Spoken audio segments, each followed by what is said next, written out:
એક લકવાગ્રસ્ત પિતા છેલ્લા 1 મહિનાથી અમદાવાદ જિલ્લાના બોપલ પોલીસ સ્ટેશનમાં ધક્કા ખાય છે. કારણ એવું છે કે પુત્રએ આત્મહત્યા કરી છે અને આત્મહત્યા કરતાં પહેલાં એક ચિઠ્ઠી લખી છે. ચિઠ્ઠીમાં પરેશાન કરનાર લોકોના નામ છે, પણ મને લાગે છે કે પોલીસની અંદર રહેલી સંવેદના હવે ધીરે ધીરે મળતી જાય છે, કારણ કે પોલીસને માત્ર માલ મલીદો ક્યાં મળે છે એની જ ફરિયાદ નોંધવામાં રસ છે. કોણ છે આ પિતા, કોણ હતો પુત્ર, કેમ કરી આત્મહત્યા, તેની વિગતે વાત કરવી છે. વૈષ્ણવજન તો તેને કહીએ જે પીડ પરાઈ જાનાને રે. નમસ્કાર, નવજીવન ન્યૂઝમાં તમારું સ્વાગત છે અને હું છું તમારો પ્રશાંત દયાળ.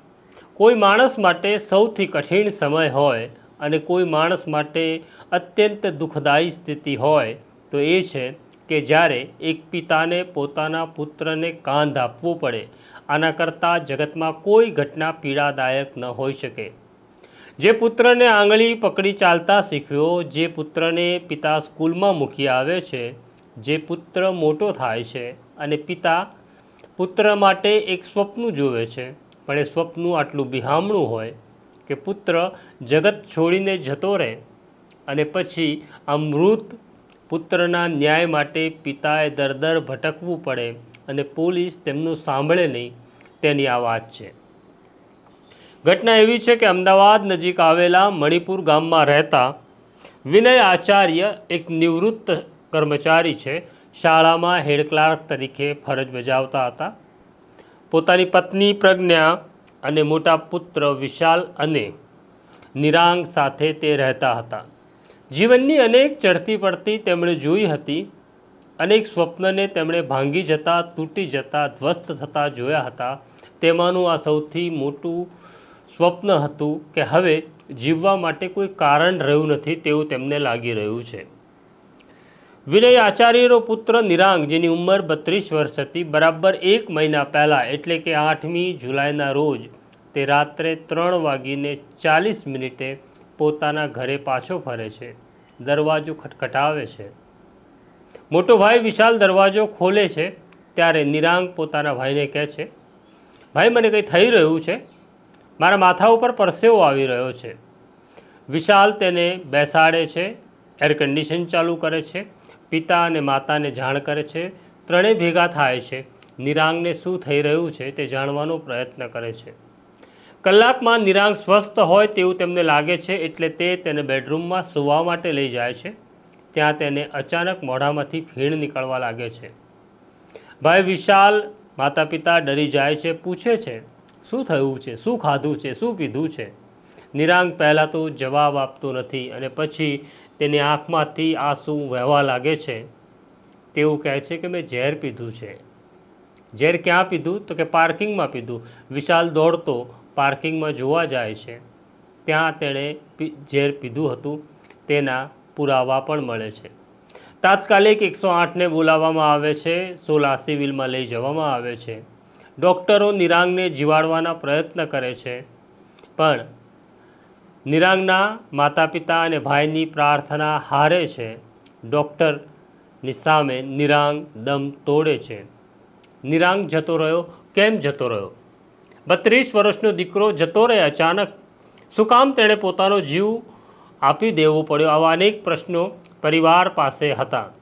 પણ તેનો મોબાઈલ ફોન જ્યારે 2 દિવસ પછી મોટો ભાઈ વિશાલ ચેક કરે છે તો તેમાંથી એક સુસાઇડ નોટ મળે છે. હવે વાત કરીએ નિરાંગની. નિરાંગે પોતાના જીવન માટે એક સ્વપ્ન જોયું હતું અને એ સ્વપ્ન હતું કે તેનો પરિવાર ખુશખુશાલ રહે. થોડા વર્ષો પહેલાં, લગભગ 2017ની આસપાસ, તે હુક્કાબારના ધંધામાં પડે છે. એક વ્યક્તિ પાસેથી તે વ્યાજે પૈસા લે છે, પણ એ ધંધામાં ખોટ જાય છે અને પેલી વ્યક્તિ જે વ્યાજ લઈ રહી હતી તે તો 5%, 10% હતું. નિરાંગનો એક ફ્લેટ હતો અમદાવાદના વેજલપુર વિસ્તારમાં. તે ફ્લેટ પણ જતો રહે છે. પિતાને આઘાત લાગે છે. નિરાંગ ઉપર ગુસ્સો પણ આવે છે. આ સ્થિતિમાં નિરાંગના પિતાને અચાનક પાર્કિન્સન થાય છે, કારણ કે બ્રેન સ્ટ્રોક આવ્યો હતો. પુત્રએ આ પગલું ભર્યું. નિરાંગ પોતાના પિતાને સંભાળવાનો પ્રયત્ન કરે છે, ફરી પોતાની જિંદગીને બેઠી કરવાનો પ્રયત્ન કરે છે અને અમદાવાદના પાલડી વિસ્તારમાં શ્રી લક્ષ્મીનારાયણ લોજિસ્ટિક નામની એક કંપની શરૂ કરે છે. તેનું કામ ચાલી રહ્યું હતું અને ત્યાં કંઈક ગડબડ થાય છે. કેટલાક લોકો તેને લૂંટી રહ્યા હતા, કેટલાક લોકો એક ગેંગ બનાવી રહ્યા હતા, તેના પૈસા પડાવી રહ્યા હતા. તે મુશ્કેલીમાં આવી રહ્યો હતો. પણ જે પહેલી ઘટના હતી કે જેમાં તેનો ફ્લેટ ગયો, તેના કારણે તે પોતાના પરિવારને પોતાની સાથે શું થઈ રહ્યું છે તે કહી શક્યો નહીં અને આખરે તેને એવું લાગે છે કે હજુ બીજી વખત કંઈક થશે તો મારા માતા પિતા આઘાત સહન નહીં કરી શકે. આખરે કંટાળી થાકી નિરાશ થઈને તે 8મી જુલાઈના રોજ પોતાના ફ્લેટના પાર્કિંગમાં બેસી ઝેર પીવે છે અને ઝેર પીતા પહેલાં એક સુસાઇડ નોટ લખે છે, જેમાં તે પોતાના પિતા, પોતાની માતા, પોતાના ભાઈને બધી જ વિગત જણાવે છે. તે કહે છે, હવે મારામાં હિંમત રહી નથી કે હું તમને સાચું કહી શકું, પણ મને કેટલાક લોકો લૂંટી રહ્યા છે. કોઈકે મારું ડેબિટ કાર્ડ લઈ લીધું છે, કોઈકે મારું લેપટોપ લઈ લીધું છે, કોઈકે મારી પાસે કોરા ચેક ઉપર સહી કરાવી લીધી છે. હવે હું થાકી ગયો છું, હવે ઊભા થવાની તાકાત રહી નથી, એટલે હું જીવનનો અંત આણું છું.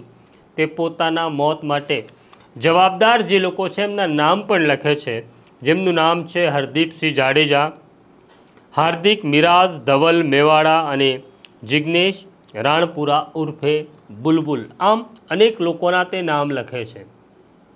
વિશાલને જ્યારે આ સુસાઇડ નોટ હાથ લાગે છે ત્યારે તે પોલીસ સ્ટેશન પહોંચે છે અને પોલીસને વિનંતી કરે છે કે આજે મારો ભાઈ તો હવે આ દુનિયામાં રહ્યો નથી, પણ મારા ભાઈને ન્યાય મળવો જોઈએ, કારણ કે કેટલાક પૈસાના પૂજારીઓના ત્રાસને કારણે મારા ભાઈએ જીવ આપ્યો છે. ત્યાં હાજર એક પોલીસ કર્મચારી નિષ્ઠુર બની જાય છે, કારણ કે વિશાલ લગભગ 5મી 6ઠ્ઠી વખત police station Bopal police station પહોંચ્યો હતો. નિષ્ઠુર પોલીસ કર્મચારી તેને જવાબ આપ્યો છે, મરવું હોય તો મરી જાય છે, તે કંઈ પણ લખી જાય એટલે અમારે સાચું માનવાનું. મારે આ પોલીસ કર્મચારીને સવાલ પૂછવો છે કે ભગવાન ન કરે તમારા ઘરમાં તમારો કોઈ સ્વજન આવું પગલું ભરશે ત્યારે પણ તમે આટલા નિષ્ઠુર બનીને વાત કરશો? આ ઘટનાને આજે 1 મહિનો થઈ ગયો છે.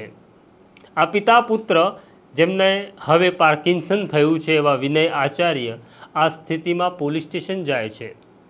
નિરાંગનો ભાઈ વિશાલ પોલીસ સ્ટેશન જાય છે. 1 મહિનો થઈ ગયો છે. બોપલ પોલીસ પાસે સમય નથી આ ફરિયાદ સાંભળવાનો કે ફરિયાદ લખવાનો. બોપલના પોલીસ ઇન્સ્પેક્ટરને અનેક લોકોએ ભલામણ કરી છે.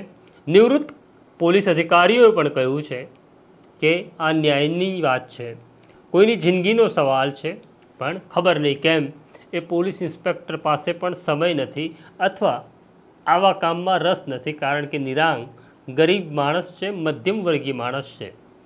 મધ્યમ વર્ગીય માણસનું મોત પણ મધ્યમ વર્ગીય હોય છે, જેની કોઈને પીડા થતી નથી, તેના માટે કોઈને વેદના થતી નથી. તો આ સ્થિતિ છે આપણા રાજ્યની. આ સ્ટોરી મારે ગુજરાતના ગૃહ રાજ્યમંત્રી હર્ષ સંઘવીને બતાડવી છે. આ સ્ટોરી મારે અમદાવાદના એસપી ઓમપ્રકાશ જાટને બતાડવી છે, એટલા માટે કારણ કે અત્યારે ગૃહમંત્રી ફીડબેક લઈ રહ્યા છે કે પોલીસ તમારી સાથે કેવો વ્યવહાર કરે છે. તો હર્ષ સંઘવી આ સ્ટોરી પણ તમે જોઈ લો. પોલીસ આવો વ્યવહાર કરે છે, જોઈએ હવે તમે શું ન્યાય કરો છો આ પોલીસનો, અને શું નિરાંગને ન્યાય મળશે કે નહીં એ તમારે નક્કી કરવાનું છે, કારણ કે તમે જે 6.5 કરોડ જનતાની દુહાઈ આપો છો તેમાંનો નિરાંગ એક છે. તો આ છે સ્થિતિ આપણા રાજ્યની, આ છે સ્થિતિ આપણી પોલીસની, આ છે આપણામાં રહેલી માનવતા અને રાક્ષસી કૃત્યની આ સ્થિતિ છે.